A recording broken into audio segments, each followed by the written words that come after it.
સુરેન્દ્રનગરમાં કોંગ્રેસ દ્વારા ખેડૂત મહારેલીનું આયોજન કરવામાં આવ્યું છે। ખેડૂતોના પડતર પ્રશ્નો મુદ્દે રેલીનું આયોજન કરવામાં આવ્યું છે। ખેડૂતોના પાક નિષ્ફળનું વળતર, ડીએલઆરમાં માપણીના પ્રશ્નો, ગુજરાત કોંગ્રેસ પ્રદેશ સેવા દળના અધ્યક્ષ પ્રગતિ આહિર જોડાશે રેલીમાં। તારીખ 21 એપ્રિલે સોમવારે યોજાશે રેલી। શહેરના આંબેડકર ચોકથી કલેક્ટર કચેરી સુધી રેલી યોજાશે। ખેડૂતોને મહારેલીમાં મોટી સંખ્યામાં જોડાવા અપીલ કરવામાં આવી છે। નમસ્કાર, હું પ્રગતિ આહિર।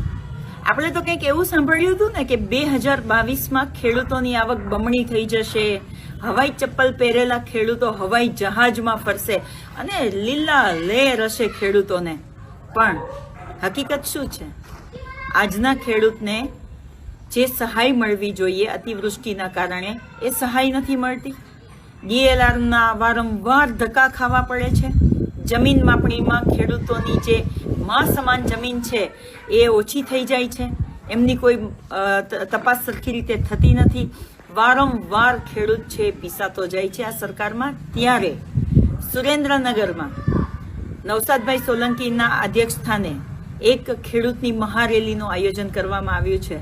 ત્યારે હું આપ સૌને એક વિનંતી કરું છું કે આપના પ્રશ્નો માટે, આપની વેદના માટે થઈ અને અમે જ્યારે આ રેલીનું આયોજન કરી રહ્યા હોય ત્યારે આવો સૌ સાથે મળી અને કલેક્ટર કચેરી સુધી જઈએ અને આપણા અવાજને બુલંદ બનાવીએ।